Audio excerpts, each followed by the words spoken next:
Welcome to episode 58 of Cinema Curse.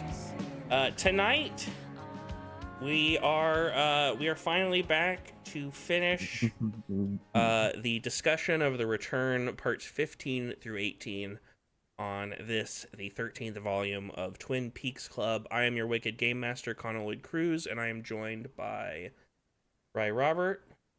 Hi, I got my 20 boneless wings from Wingstop that I eat every Wednesday right here with me. Nothing to do with the show. Well, I was introducing BrI. Sorry. How are you? You did the thing again. It's fine. We've got Bobby Benfer.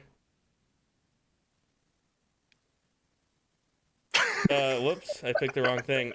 Zoom. We've got Zoom user Scott Heaton and Jason Steele. Hello. Hi, yeah. Jason. How's everybody doing? We're doing okay. I'd like to thank Marina Sakamoto and her band Shunkin for the use of their song Curse off the UP Sheet Nods for opening. Since 602 days since the strike ended and the AMPTP still sucks. Let's get started. Let's talk about these episodes I watched a month ago. Yeah, sorry. I mean, I've seen them multiple times anyway. Here we got this great scene behind me from part 15. Part 15 starts, well, not starts. I don't know where it starts, but in one of the three main story threads, Mr. C heads to the convenience store through this like hall that is the woods, through like weird black lodge passageways that are kind of new this season, and up to the stairs of the motel courtyard, and he meets the Philip Jeffries teapot. There's another mention of Judy here, and then he meets up with Richard Horn. Out of respect for David Lynch, I will not be calling it the teapot. He doesn't like, yeah. He doesn't like that people call it a teapot. What does he prefer we call it? It's a machine. It's just a machine. Mm-hmm. I think he said specifically, like, if I had known people would be calling it this, I would have changed the fucking teapot. Wait, he said it like that, so he was calling it a teapot when he said it? Yeah, so he's calling it a teapot, yeah. Yeah, right? I know. I don't remember the exact quote, but yeah, he's well aware that people call it a teapot, and he wishes they did not. But yeah, it's a teapot. Yeah, it's basically a teapot. Yeah, pretty much. I mean, it's a great teapot. One of cinema's greatest teapots. I'm just shocked that, like, if he had issue with, like, did he not think people were going to call it a teapot? Because, like, what else did he think people were going to call it? like, it'd be one thing if it's like, oh. It's called the machine! Mm-hmm. You have, like, creative choices like that you look back on that you're like, God, I wish I didn't do that. Yeah. Like, how could I not know that was going to be, that people were going to think that? Why did I do that? I can't change it now. People will get mad. People calling things teapots that aren't teapots, it's such a sadness. Not a fucking teapot. Is this the first time we see the teapot? I believe so, yeah. I mean, machine. Whatever. It's fine. We're going to call it the teapot. I'm sorry, David Lynch. Out of respect for my own like sense of being able to sort my thoughts out, I'm gonna call it the teapot. I have the exact quote right here. I sculpted that part of the machine that has that tea kettle spout thing, but I wish I had just made it straight because everyone thinks it's a tea kettle. It's just a machine. I think if it was straight and not curved, it would still look like a fucking teapot. Like I don't. Yeah, I do think it would. It would just look like a little more modern looking, I guess. Yeah. Should have added like beeping, like beeps and like lights and stuff. Or it should. Like I think the bigger blinking problem lights. was like the shape of the thing itself. Yeah. It's a The thing with pot? a spout with Yeah. steam coming out of it. It's hard for it not to look like a tea kettle, yeah. Yeah, maybe it should have been like dripping ooze. I don't know. Instead of shooting steam. In Vegas, the local FBI is still being useless. Todd is taken out by Chantel. Later, her and Hutch talk about the ethics of killing. There's her line, their lines about like a nation of killers. Her lamenting not being able to torture someone, leading into her complaining about ketchup packets. Yeah, Dougie eats cake and watches the tube where he's watching Sunset Boulevard and hears the name Gordon Cole, which gives him the great idea to stick a fork in a socket.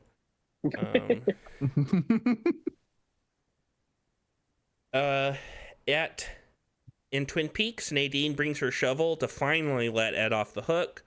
Norma's new squeeze is there, but actually Ed and Norma finally get their happy ending. Like, basically, I mean, this is fan service, essentially. I feel like this whole time I thought that's just already happened like 30 years ago. No, I didn't know they waited 30 years for that.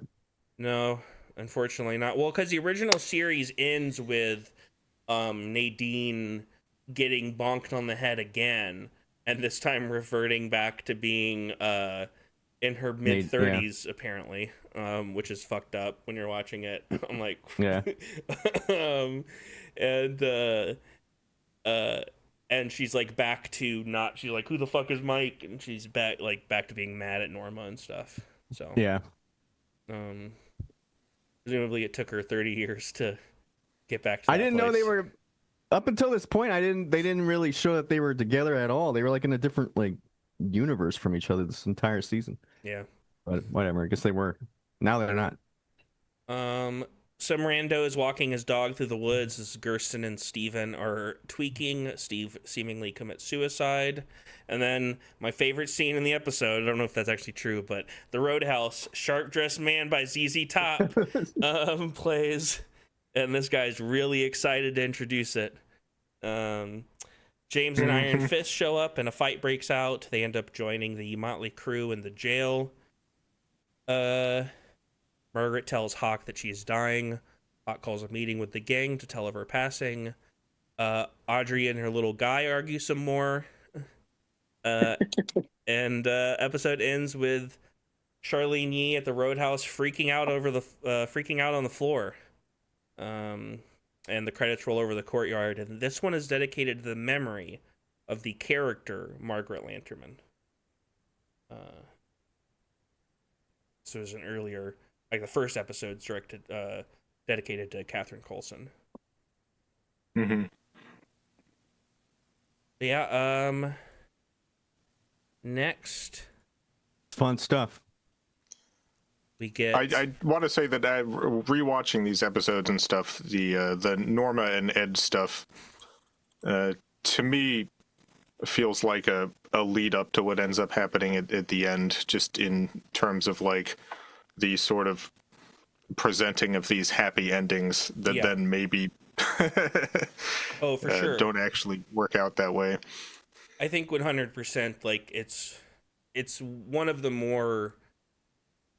It's not like actually fan service, but it almost comes off like it because it is like kind of everything you want as a fan. Yeah, and I think the scene later with I'm waiting for someone and then being dragged out of the chair and crawling around on the floor and screaming. That felt symbolic to me, especially after the the Norma stuff, Norma and Ed stuff.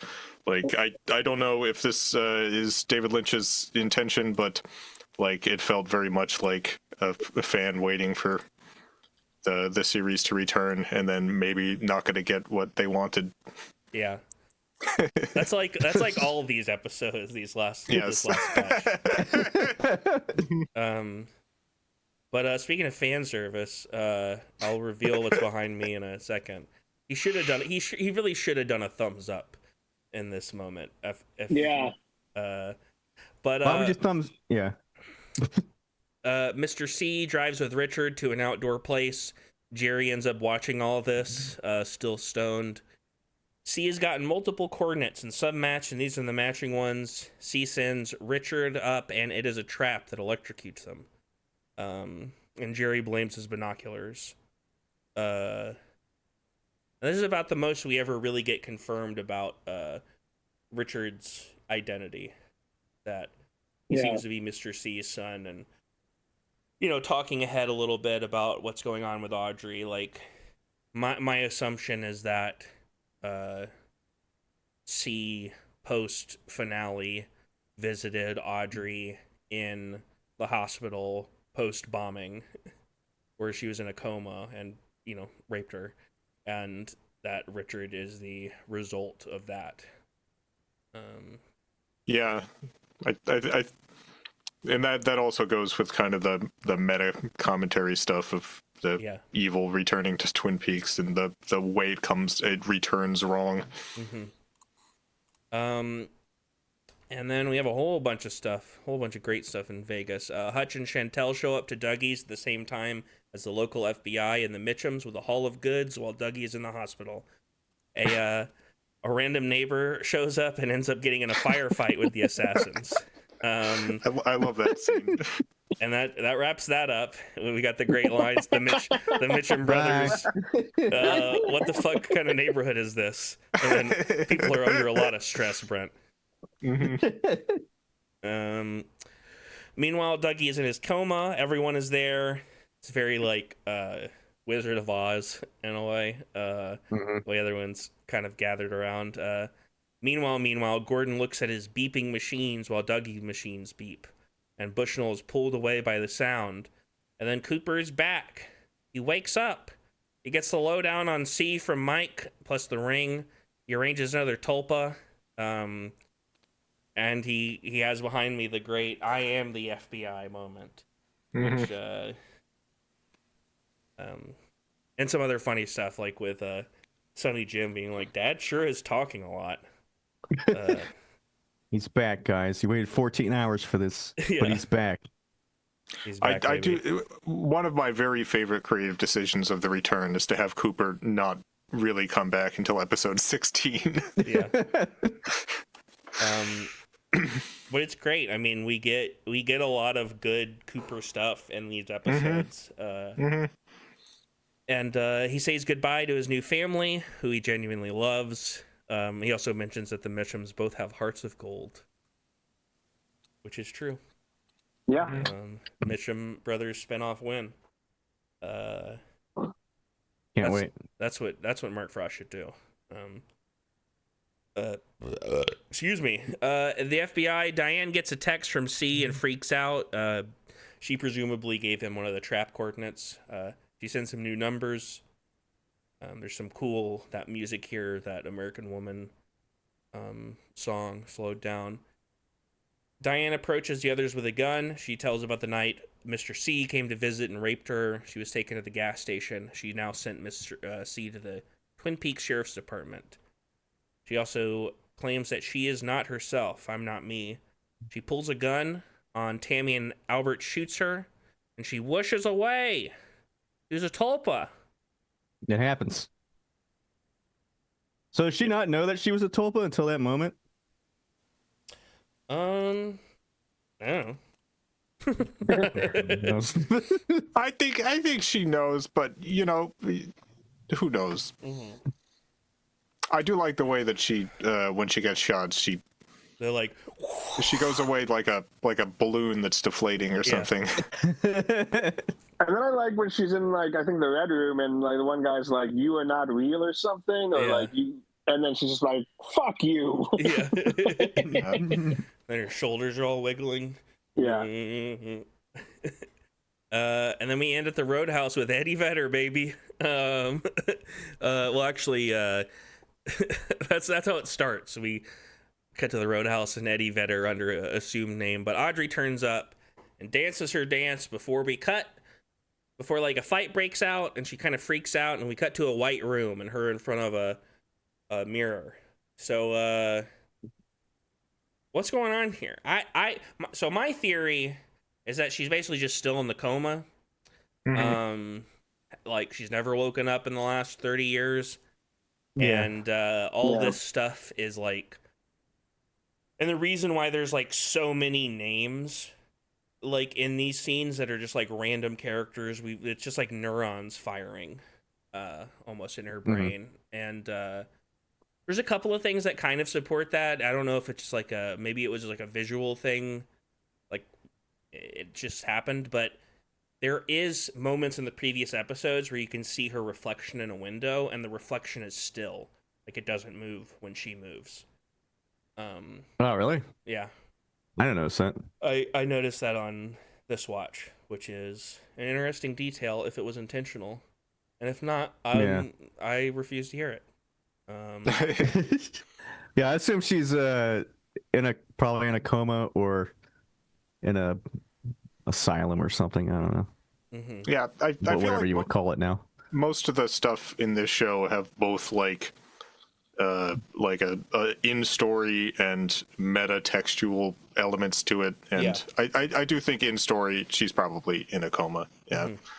I actually kind of think, because the only other time we hear Billy as a name is in one of the random Roadhouse scenes with like rando characters, and there's part of me that thinks that most of the Roadhouse stuff this season is Audrey's coma. I thought about that too.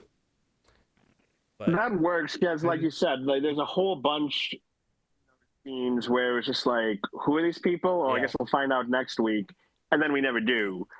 Yeah. The only connection I can tell between, because the scenes in the Roadhouse that are not part of Audrey's coma are kind of obvious. They're like the scenes with established characters, which there's like 3 of them essentially. There's like 2 scenes with James and like 1 scene with Shelley and James. And everything else, the only connection between those scenes and everything else is I do believe in that scene where they're talking about Billy, they mentioned something about Billy getting like fucked up or something, or like having some sort of accident, like injury, that is kind of similar to the mocking man at in the jail cell with his like all fucked up facial bandage. Yeah. So who knows? I don't know. Because there is, what's interesting too, because it might even be easier to talk about it after this episode, because there is like a weird thing that happens in this next episode, part 17, where it's like a character seems to like jump realities, kind of, and it's like, wait a minute, is like, were these in different realities the whole time? Like, but yeah, speaking of that, let's get to this penultimate part, the episode of Twin Peaks you could most compare to Avengers Endgame, I think. Unironically, very intentionally, I think. 100%. Like, not specifically Endgame necessarily, but modern superhero cinema. Well, it's not necessarily Jason. superhero stuff, like just like blockbuster, like crowd appeal, like building, like this is the episode that clearly builds to like when the big Fire Walk with Me came out, they wanted that to be like this episode to be the movie, the student, because that was supposed to be like a 3-movie thing, and then the first one was bombed. But I think fans wanted episode 17 to be Fire Walk with Me. And this episode's pretty straightforward. Like, there's not really like as much cutting around. We start with the FBI. But By the way, Jason, when I die, you have my permission. You can put my head in an orb. You can use it if you want. I like that exchange with Albert and Gordon. You've gotten soft in your old age. Not where it counts, buddy. And Cole tells about Judy, how Ray was working with the feds, and how all of Twin Peaks, maybe even like the earliest stuff in like Fire Walk with Me, was like some sort of temporal pincer move to entrap this Judy. It seems to imply something like that, what he's saying here. Or at the very least, the more recent stuff seems to be built around that. I like Cole's exchange with Bushnell, where he's like, I'm his boss, and he's like, that makes two of us.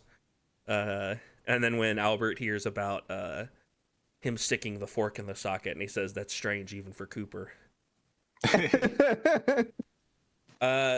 Mr. C, this is the bit I was definitely talking about a second ago. He heads to Jackrabbit's palace and then to the White Lodge, where it looks like he is trapped in a cage with the Giant and the Major, and then he gets shot back to reality through the mist doohickey.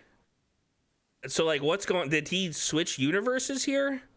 Like, because it almost feels like he gets, like, put into a film or something, or it's kind of hard to tell. What do y'all think? Yeah, I think that there's like very clearly the show is playing with like different versions of what Twin Peaks is or could have been, or Yeah.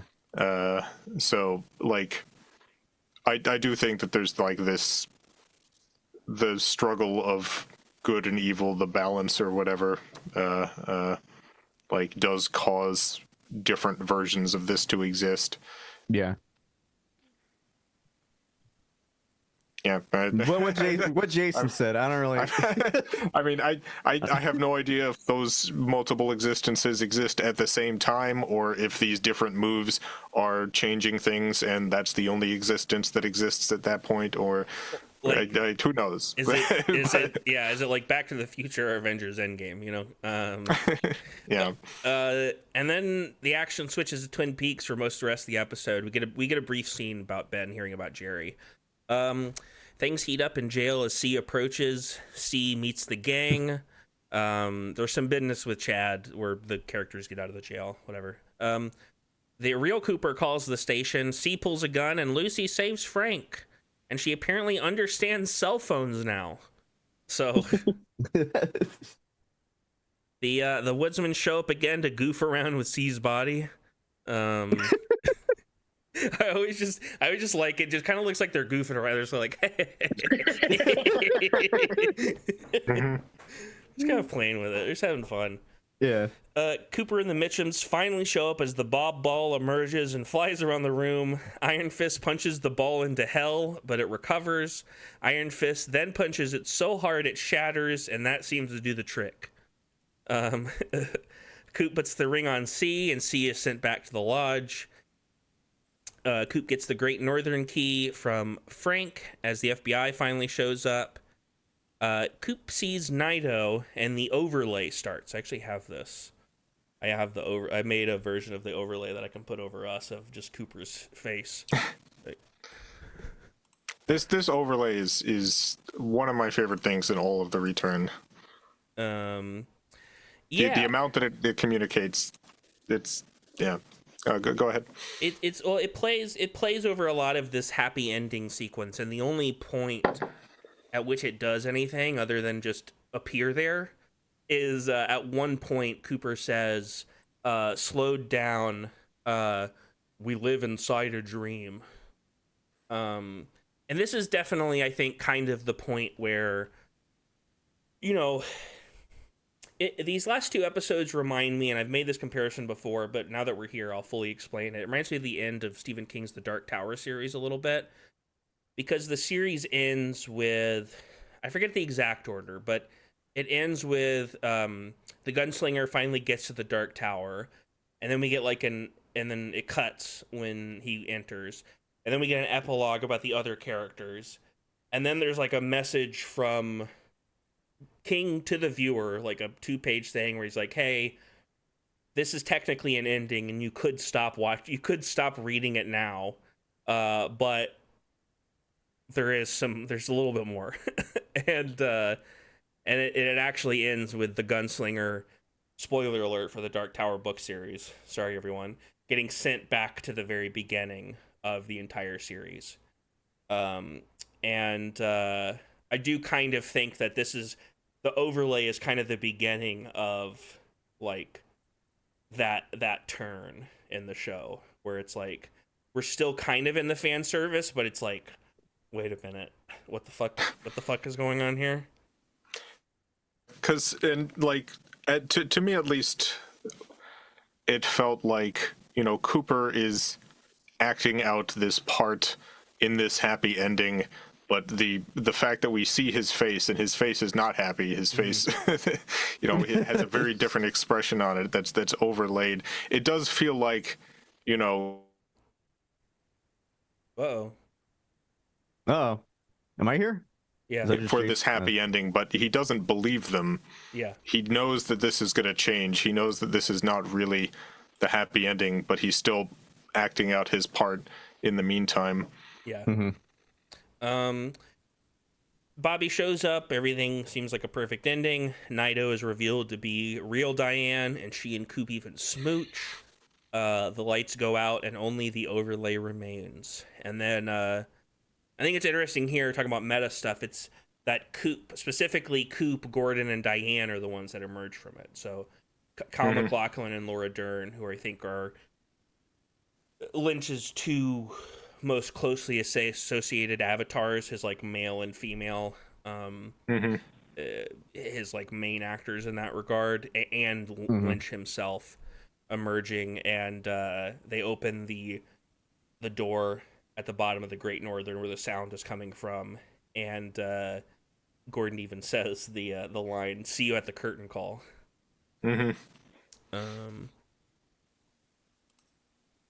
Mike, one chance out between two worlds.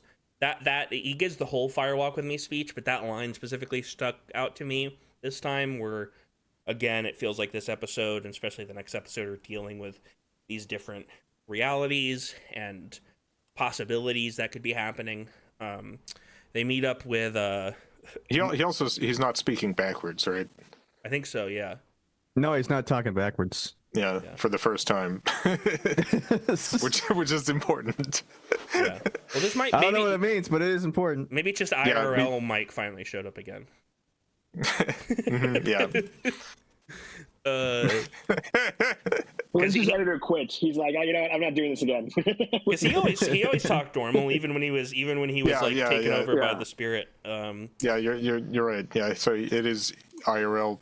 Mike for some reason. He's just there chilling. They meet up with Machine Jeffries, and Jeffries sends Coop back to 1989. Time to play some bets, Cooper.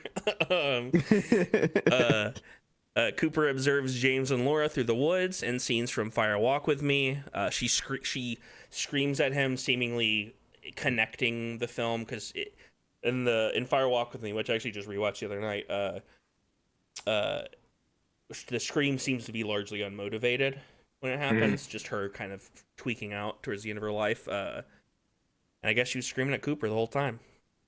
Who knew? Lynch knew. Yeah. Wonder how long they had that planned out. I don't know. Coop is there waiting for her to save her from her fate.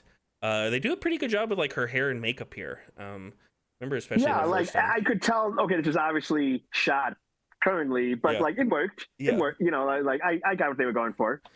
I'm glad I did that and didn't try to like de-age her or anything like that. Or, like it's like, I'm sorry, this is just.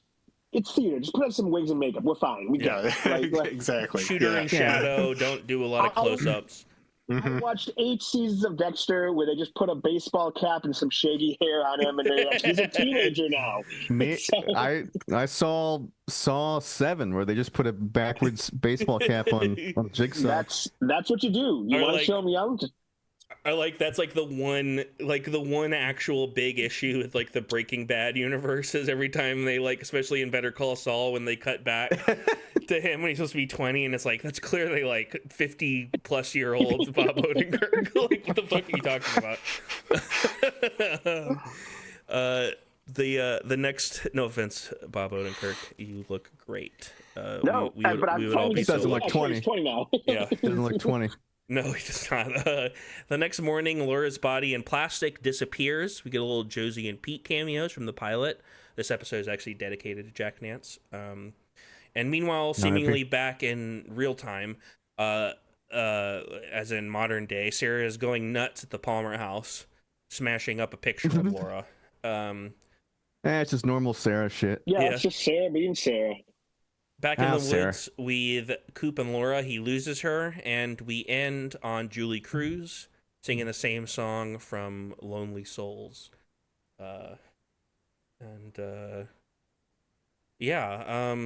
It's interesting. I know, Jason, you've talked about Paul comments in the chat. In private parts, they didn't make Howard Stern look younger. We're just like, I know I look old, but get over it. Jason, you talked about how Lynch considered, when he thought of Twin Peaks, it was the pilot, Fire Walk with Me, and The Return. And it's interesting that this episode has all three in it, essentially. Yeah, I did think that was interesting.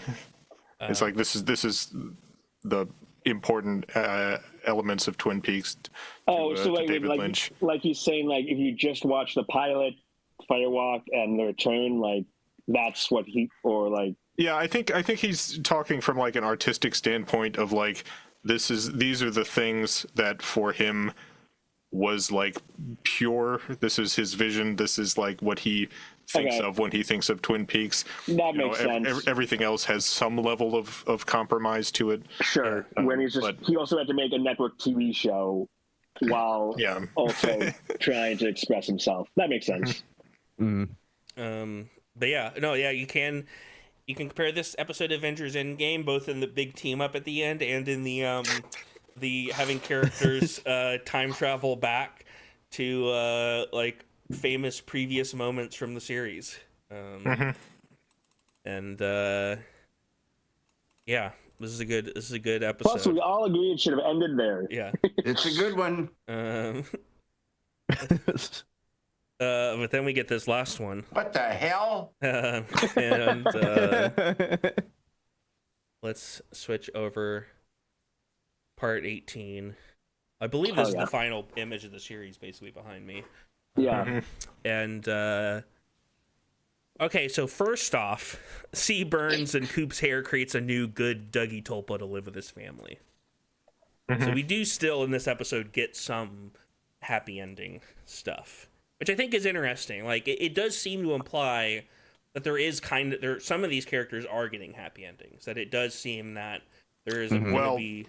Well, potentially, you know what I mean? Some of these characters have a happy ending that may or may not still exist by the end of episode 18. Well, again, it depends on how you view the universes. Like, I'm kind of viewing them as being, like, parallel and not necessarily conflicting with each other. Yeah, if they are parallel, then yes, these characters have a happy ending. If not, they might not exist anymore. Yeah. That's true. Coop is back in the Red Room. Is it future or is it past? Is it the story of the little girl that lived down the lane? We've kind of returned to the beginning of the return here. And he exits again.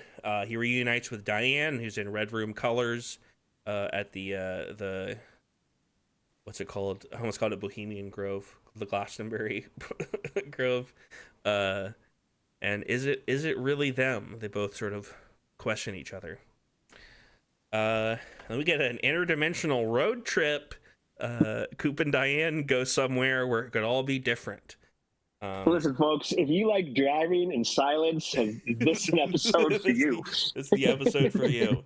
You know all those parts in Wild at Heart where they're driving around and they're having fun conversations and listening to music. Well, imagine that, but without the fun conversations or the music. That was my major note with that movie. Like, turn it down. We're just trying to enjoy the ride. Yeah, they basically drive over this stretch of road and seem to sort of almost like warp to another dimension somewhere else. Coop and Diane go somewhere. They arrive at a motel where Diane sees another her. They fuck. There's maybe some like sex magic going on here, I think, potentially. Yeah. My interpretation in this scene is like Diane realizing halfway through sex that like the Cooper she's having sex with is not the Cooper she started this journey on with, and like because she starts covering his face and stuff. I was gonna say, I wonder if it's more. I've always interpreted it more of like a trauma thing, where it's like she's sort of realizing in the middle of it, like, oh, this is also the face. Like, yes, this is the face of someone I love, but it's also the face of, you know, my. Yeah, and like I think that's also literal though. Like Yeah, I do think that this Cooper is both Cooper and also the person who sexually assaulted her. Because he does seem less Coopery after the switch over. I actually have something very specific to say about that. about the half Cooper, half Mr. C sort of thing from a production standpoint. He is still more Cooper than most other versions of Cooper we've gotten that aren't just pure Cooper. I will also say, though. Yeah, so just from a technical production standpoint, something that I noticed, and then I later, I can send you the files at some point, but they do this audio effect on Mr. C where it's just a very simple like pitch shift where his voice is shifted down just a little bit. Not enough that it sounds like obviously like a robo voice or something, but his voice is pitched a little bit lower, just slightly, so it's a little bit unsettling when he talks. A lot of that is Kyle's performance, but there is an actual like pitch shift going on. Cooper, during this section, like after they make the jump, his voice is pitched down about halfway between Cooper and Mr. C in post-production. It's very subtle. You can hear the artifacting of it just a little bit if you're specifically paying attention, but it does seem like there was like a specific like post-production stuff done to like make this character sound about halfway between Cooper and Mr. C. That's interesting. That's very interesting. I would never. The fuck. and like, because I do think that like Kyle's acting also is like a halfway point. He's definitely somewhere. He's like another, you know, like a fifth version of the character here. Seemingly. Yeah, like he drinks coffee, but he doesn't love it. My prayer plays again here as well. The next morning, Coop is by himself, and the hotel is different. There is a Dear Richard note, so to speak. From, Diane also sees herself, whatever the fuck that is. The notes from Linda. He's in Odessa, Texas. He heads to Judy's Diner. There's a great shot of him walking in. He gets into it with some local good old boys, and ends up deep frying their guns, which seems yummy, dangerous. Yeah. He gets some info about a waitress, which leads him to the house of Carrie Page, who's played by Cheryl Lee, and she lives by the famous pole, the famous Twin Peaks pole with the famous numbers. I know 6 is the big one. I couldn't tell you what the little ones are. He wants to take her to the Palmer house. She decides to go along with Coop because she seemingly killed someone. And there's also a white horse on her mantle. And then we get another road trip. Yeah, I remember you when we were watching it. We talked about that, and Scott, you were like, "Got any tunes? Any like podcasts we can listen to?" And then at the end of the episode, they return to Twin Peaks. None of it seems familiar to Carrie. They head up to the Palmer house, talk to the lady there. She knows nothing about it. There's some Chalfont. That lady, by the way, is the current owner of the actual house. Yeah. So maybe they're in the real world. Even though if they were in the real world, wouldn't Cheryl Lee be herself, but so. And if they were in the real world, the woman would be like, "Hey, wait a minute." Yeah. You're You right. look like- What are you doing here? They drive past the RR diner, which apparently somebody said it looks different than in the show, but I don't know. It's a little. I remember they looked a little different when they drove by it. I can't But I don't remember now. Maybe Maybe they- it was just like lit differently. Like the Yeah. whole thing just seemed to be. Like the sign was different or something. I don't know. Yeah, Yeah. maybe they didn't dress it in the way that they do for the show. Maybe there's like some dressing they do to change it for the show that they just didn't do for that. Either on purpose or they just whatever. And there's some stuff here with Chalfont and Tremond, which are the names associated both with the people that live next to Harold Smith in season 2, and the people in the trailer where Chet Desmond disappears in Fire Walk with Me, which is interesting to note. And they walk away. What? They walk away dejected. Coop asks, "What year is this?" There's some sound effects of Sarah from the house. Don't Stop Believing Yeah. starts playing. Cheryl Lee we get one last great show, Lee scream, and everything goes black. We get sopranoed. We get sopranoed. The end. The end. I remember when this episode aired, Mm-hmm. there were so many people were angry on Twitter that it did not have like the answers they were looking for. And I just remember thinking, like, what show from which director have you been watching this summer that you thought that they were just gonna like, let's just tie this bow on it and thanks everyone. Well, it's funny because they talked afterwards about potentially doing a season 4, and I imagine season 4 would have involved Dale Cooper, half Cooper, half C, and Carrie Page's adventures in this new universe. And I imagine it would have a similar structure, if I had to guess, where probably the penultimate episode would like basically resolve what's going on that season, and then presumably the last episode would blow it up again. Because I do think that, if Cooper's the main character of Twin Peaks and Laura Palmer's the second, then, and this is very maybe pretentious of me to say, but I think the concept of mystery is the third main character. And I don't think for Lynch he would ever want the show. I don't think he ever necessarily wanted to answer who killed Laura Palmer. So I think, and I think what works about this ending is, unlike the endings we'd had previously, which were clearly just there because they didn't get to do more, this feels very intentional. Yeah. Like they're intentionally ending it in a way where it's like, hey man, the mystery keeps on trucking.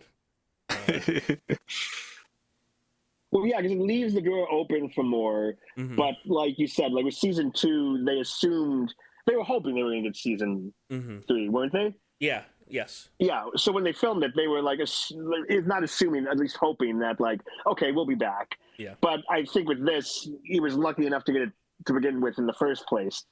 Any idea that like, and then this will be for next season. Consider how long it took him to make this one. Yeah. But yeah, no, I mean, I love this. Love these last episodes. I think they're great. I think they're my favorite episodes of the show. These last 3 episodes, honestly, because they just. I think I always like endings when they're done well, and I think this is an ending that's done very, very well. That is both. For me, sorry, keep going. That is both like satisfying as a fan, but also challenging as someone who like appreciates art and doesn't necessarily like always getting everything they want. Because sometimes when you don't get what you want, you find out you get what you need. Yeah.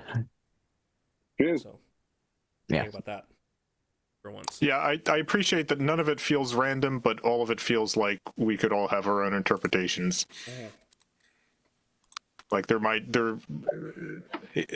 Lynch might have a very specific idea in his head of everything, or it might be a little more abstract, but Oh, interesting, and I still think about it. yeah. Oh, am I You cutting cut out out? once or twice, but it's fine. Scott, you were gonna say something? 'Cause this was your first time seeing it. Yeah. So as far as me with the ending, like, I didn't dislike it, but I it kind of was like when it was over, I was kind of like, huh. All Yeah. right. But I mean, that's kind of I feel like most of the time when I watch a David Lynch thing for the first time. Yes. Where like I remember thinking like, okay, now I got to go back and watch Firewalk. I got to watch this again, then I got to watch the whole series again, Yeah. and then I might be able to like talk about the ending and like whether it works or not. But as far as this first round goes, like I was satisfied. Yeah. I don't know if it left me like, hell yeah, that was amazing. But I don't think that was what he was going for anyways. But like it's like, yeah, that like I'll say this, it was worth the 18 hours. Yeah. And like I think I would have watched 18 more. I think he gives you the hell yeah, that was amazing in parts 16 and 17. Yeah. So that way he can in part 18 be like, sorry nerds. Just kidding. Thanks for the support. Now to fuck with you. Leaves you with a bit of a haunted kind of feeling. Yeah. Like, oh no. Are my two best friends? Are my two besties stuck in another universe now? What's gonna happen? We're gonna need America Chavez to go save them. Yeah. Are we? We're gonna continue. We're gonna talk about the series as a whole a little bit on our epilogue. But any other notes about these last episodes and the return?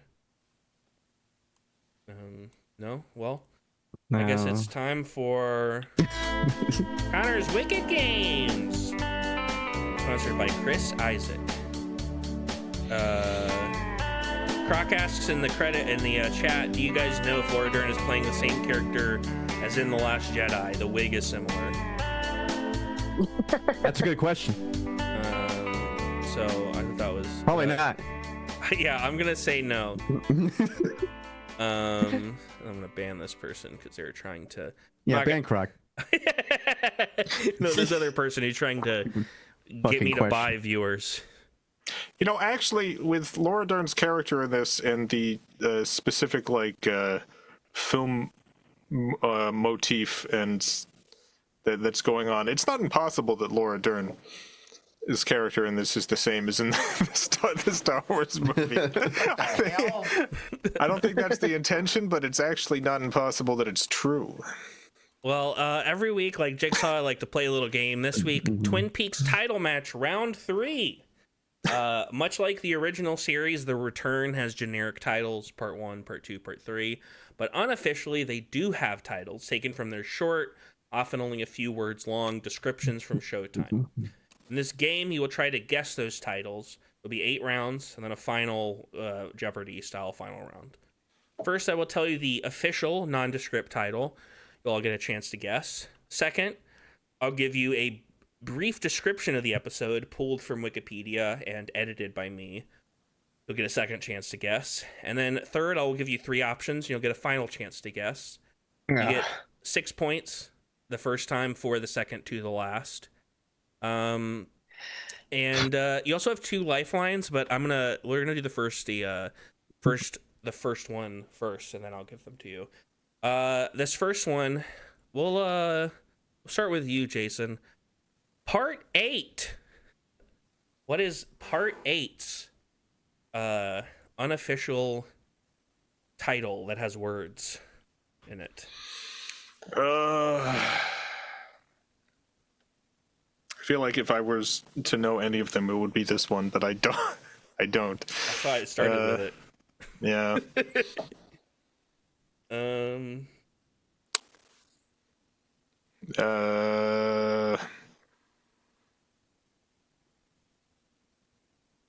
I think we're gonna have to pass. Yeah, I'm gonna have to pass. BrI? I am not sure now. Oh, no one's sure. Scott? Where do you think you're going, Scott? Got a light? I was gonna say it. Bobby?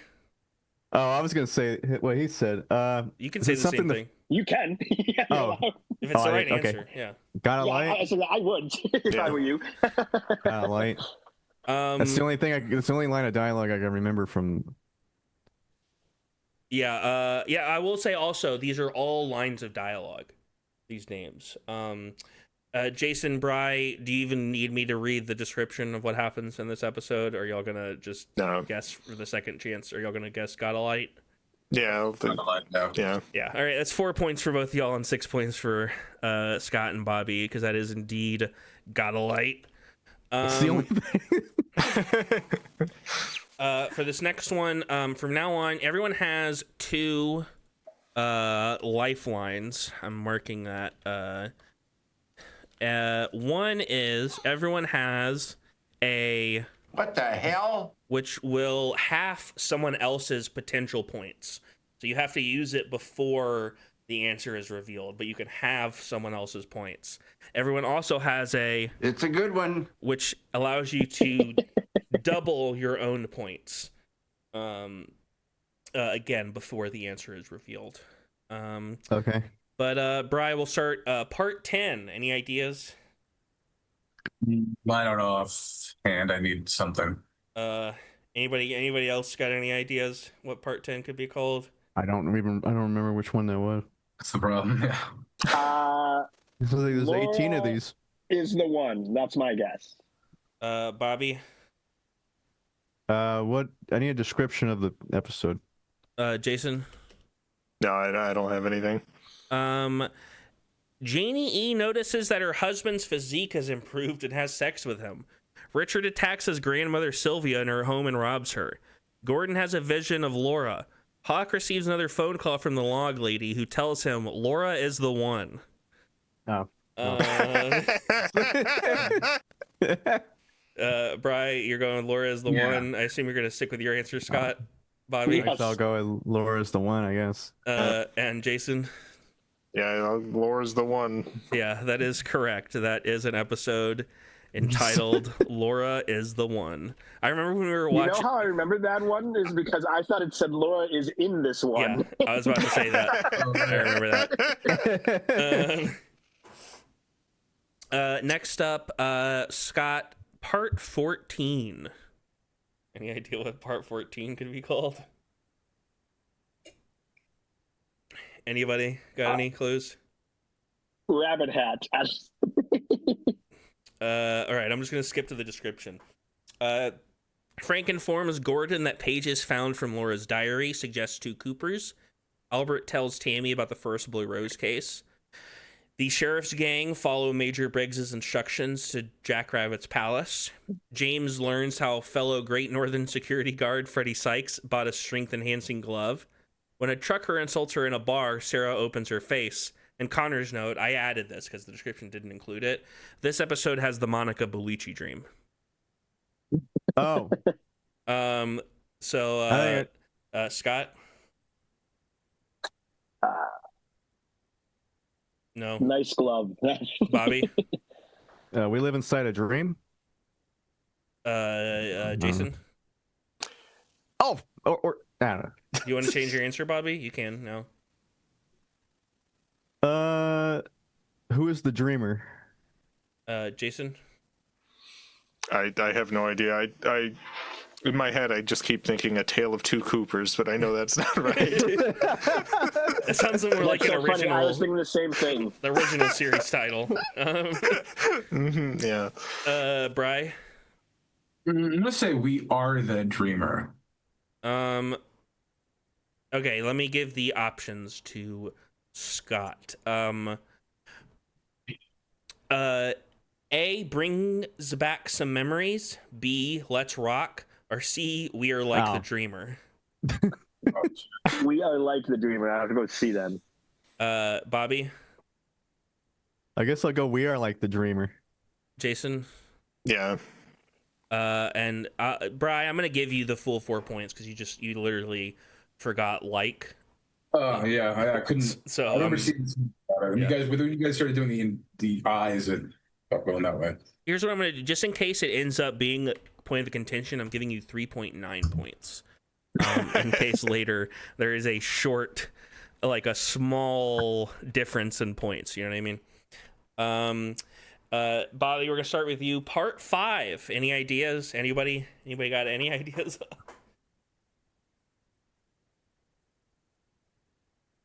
What happened in that one? Yeah, what At Dougie's workplace, Cooper reacts to a statue, coffee, and the words agent and case files. A light above his colleague, Anthony Sinclair, spurs Cooper to accuse him of lying. Angry Sinclair and their boss, Bushnell Mullins.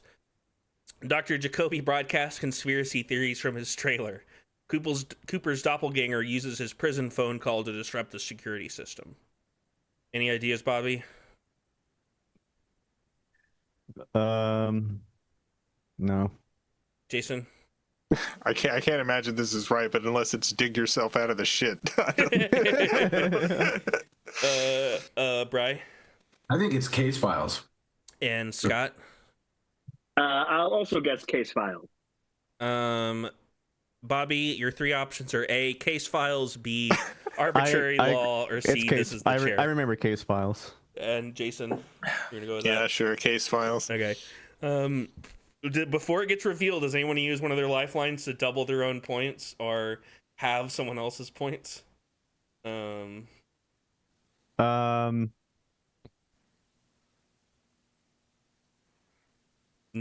Okay. Not really.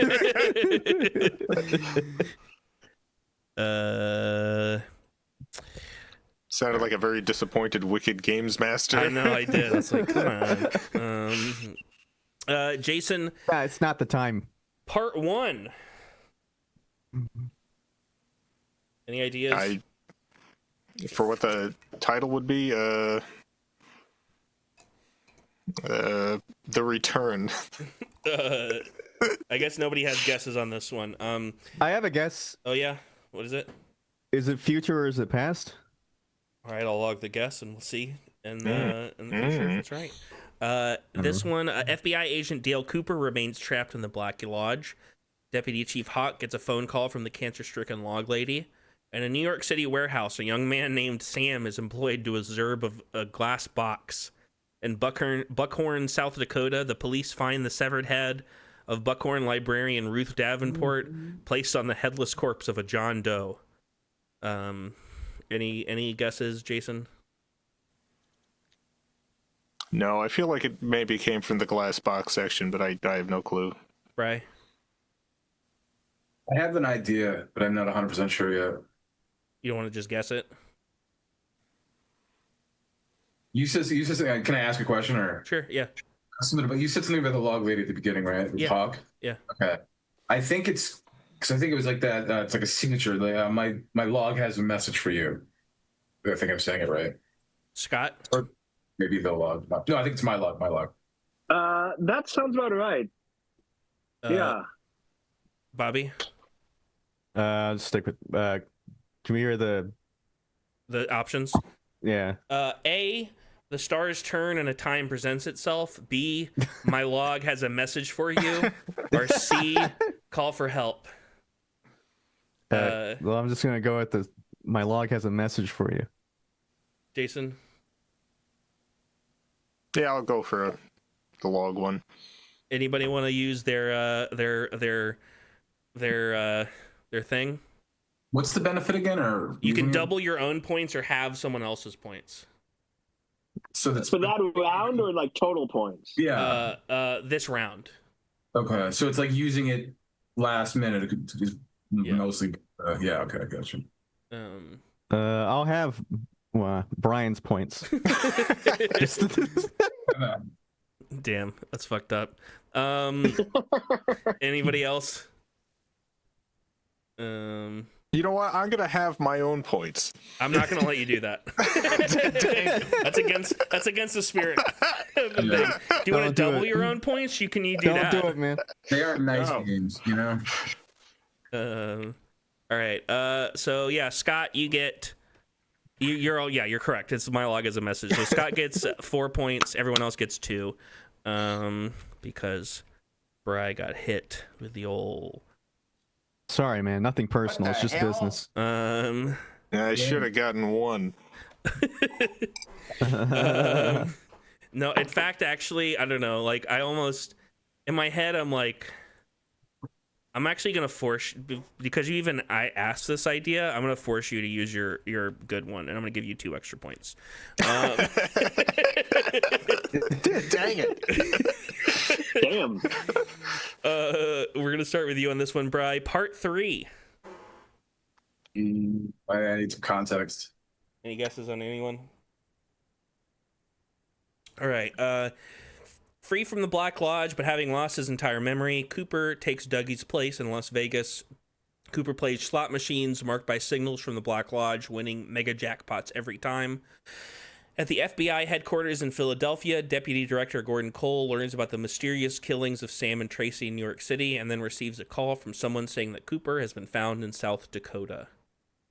Any guesses? Yes. I'm gonna guess jackpot. BrI? I'm going the other way. I'm going to go call for help on this one. Bobby? I'll go call for help too. Hello? Hey, yeah, I heard your things. Well, I heard your thing. I thought did you want to stick with what you were saying? You were saying jackpots? Sorry, it froze. Yeah, you were saying jackpots, right? I'll guess. Yeah. And Jason? I think, well, why not call for help? That sounds about right. The options are A, what story is that, Charlie? B, there's some fear in letting go, and C, call for help. I'm gonna. Y'all are gonna stick.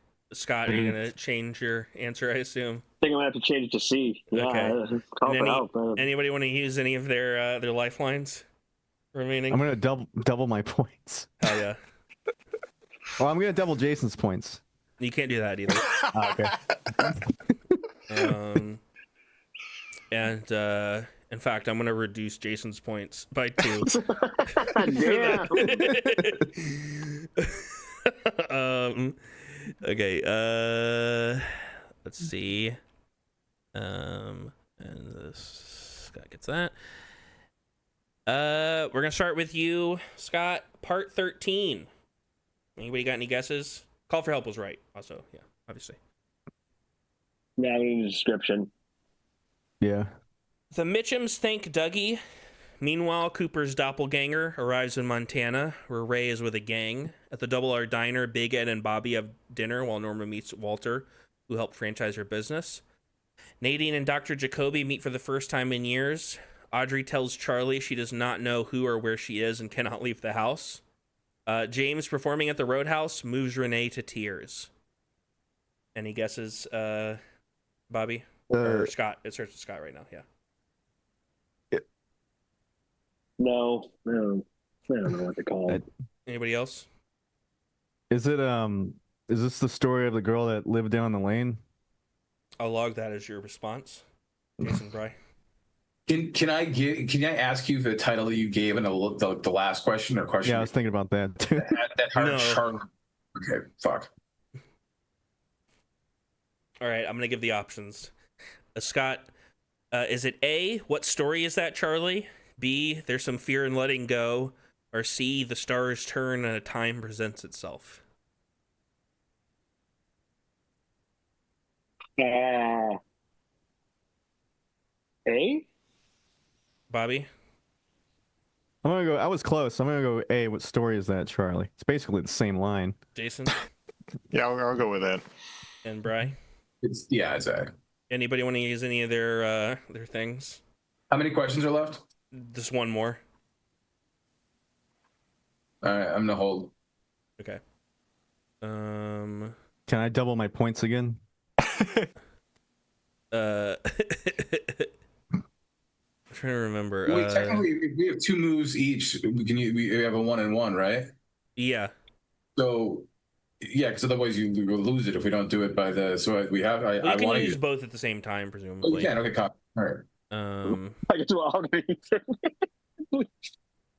Everyone's just gonna do everything at the last fucking double their points second. and half everyone else's points, so it'll all I be have nothing to lose. Hold on a second. I messed up something here. Okay. You have that one left. You guys both have those. You have that one. Bobby used both of his up. Jason, you have your having someone else's, and Brian Scott, you have both yours. So I'm just going to apply your double to this one automatically. Brian Scott, and then you can have someone else. Everyone can. Jason, Brian, Scott will be able to have somebody else's. We're gonna start with Bobby, part 16. Any guesses, anybody? Any guesses, anybody? No guesses. Part Not for 16. me. Okay, I know which one that is. We just talked about it. Yeah. Oh. Observed by Jerry Horn, Cooper's doppelganger sends Richard ahead to the site where he is electrocuted. Chantel and Hutch are killed by a neighbor they provoked in a parking dispute. Cooper wakes from his coma with his memory restored. Having received a text from the doppelganger, Diane tells the task force that years ago, Cooper raped her and took her to an old gas station. At the roadhouse, Audrey dances to Audrey's dance, as one does. Any guesses, Bobby? No. Jason? I am the FBI. Brian? I don't have anything. And Scott? I was also going to guess I am the FBI. The three options are A, what is your name? B, no knock, no doorbell. Or C, let's rock. Bobby? I think it's Let's Rock. Jason? Oh wait, no. I think it's Let's Rock. Okay. Jason? I don't think it's Let's Rock, but I don't I don't know which one it is. I'll go with A. Bri? What was B again? No knock, no doorbell. I think it's B. Scott? What is A again? What is your name? I'll say B. And I'm gonna automatically apply y'all's, but does anybody Jason, Breyer, Scott, do you want to try to have anyone's points? I'm gonna change my. Can I change it to B? No knock, no doorbell. Sure. But then I'm gonna use it then for changing his answer. Okay, you're gonna use it on him to have his. Yeah. Brian, Jason, do you want to use it on anyone? Yeah, I'll use it on Robert as well. Have it again. Oh. I mean, mine, nothing personal, obviously. I'm just kind of going back on mine, so Bobby as well. Okay. Well, reduced it from 2 points to a quarter of a point, I believe. Oh, Jesus. To be fair, I think it literally changed nothing in the grand scheme of things. Jason, unfortunately, you got last place. Yeah. Well, actually, we have this Final Jeopardy question. I forgot about this. So, Jason, you have 18 points. Mm-hmm. Bobby, you have 24.25 points. Bri, you have 25.9 points. And Scott, you have 28. And so the category for this Final Jeopardy question is other titles.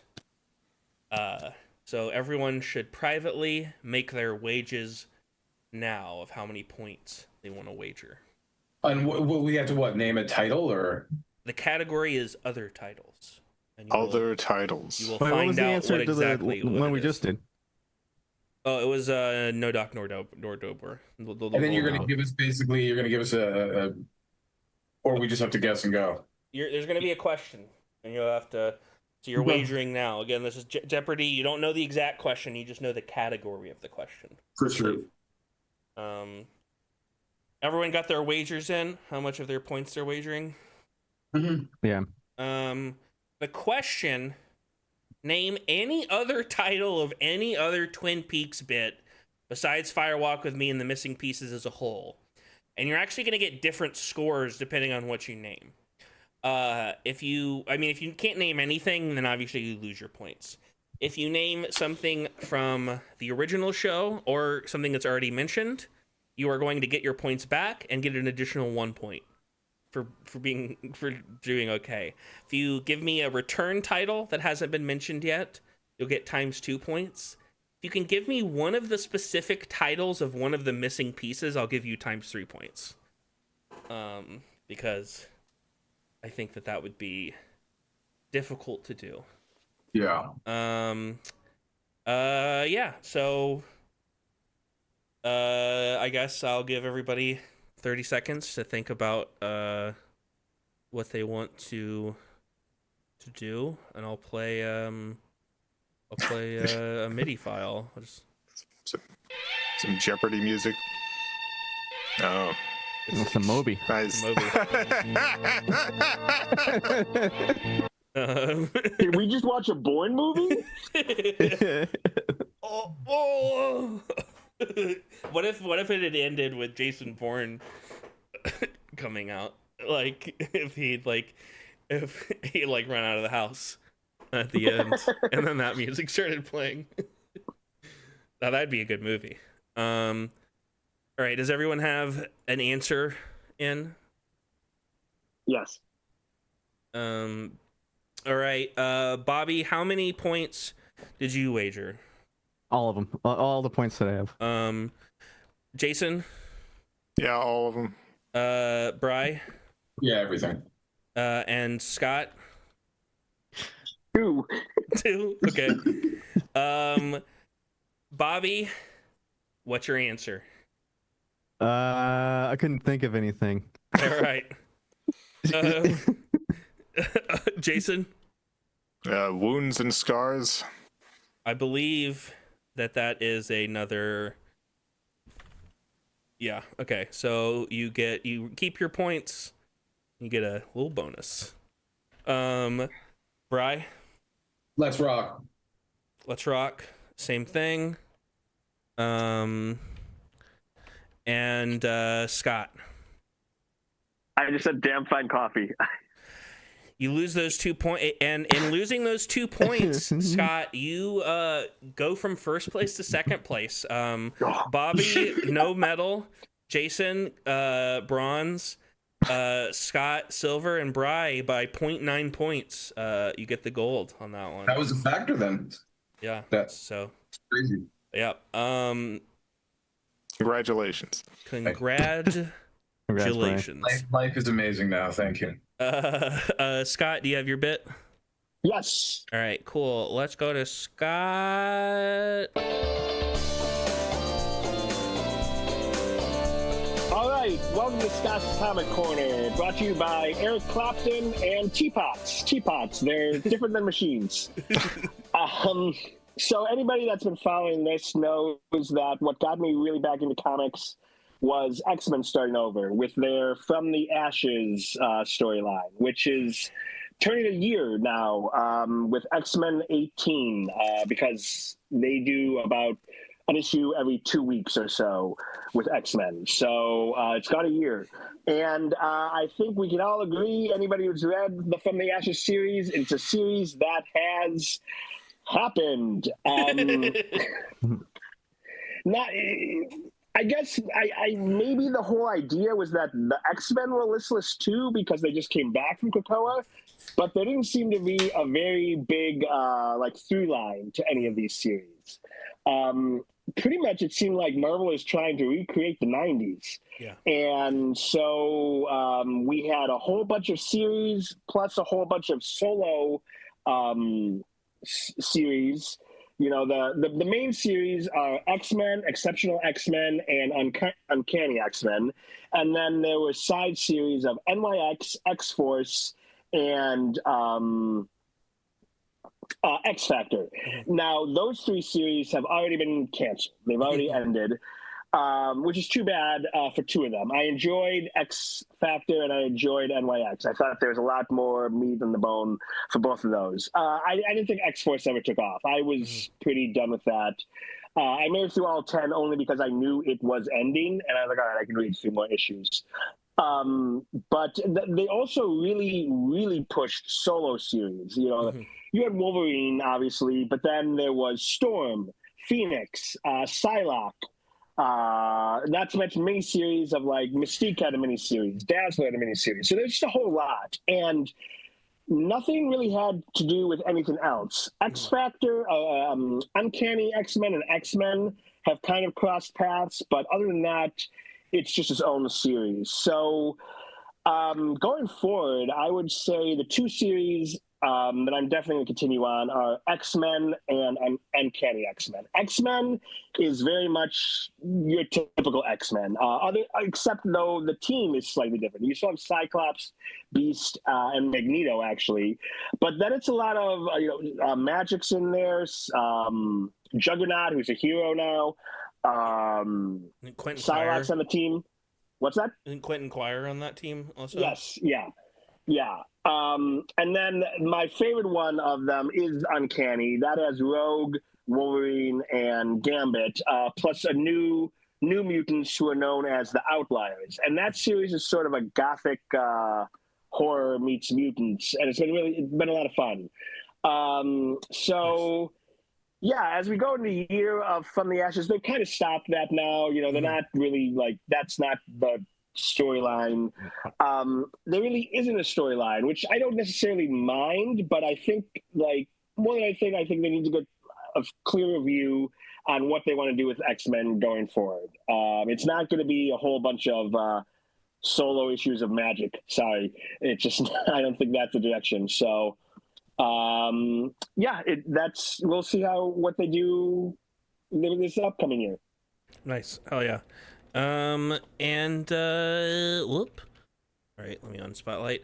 Anybody got anything else? I'll get a motherfucking end of genocide in Palestine, Congo, Sudan, and everywhere else. I saw produced by Daisy Green and hosted by Jay Light, both guests on the show. I saw Wrong. They're very good. It's like kind of half stand-up show, half game show. It involves a lot of them going and finding old tweets that comedians made and that are like kind of problematic now, and then having people guess like what fucked up thing they said on a stage in front of people. I could be in that.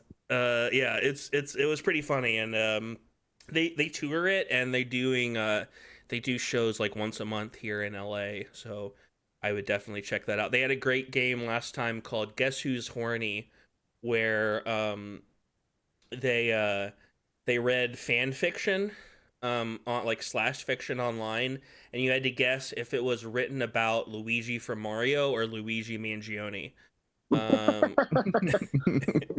Yeah, but anybody got anything else? No. Nope. Well, Twin Peaks Club will return one last time, probably like a month and a half, to talk about Eraserhead, Lynch as a whole, Peaks as a whole. We might do a David Lynch White Boy tier list, or maybe we'll save that for another time. I'm not sure. Next episode, we're doing another Summer Screams. We're going to talk about Megan 2.0, 28 years later, bring her back, and probably some other stuff that has come out. And yeah, I want to thank BrI here for composing our outro. I want to sorry, I'm laughing at the chat.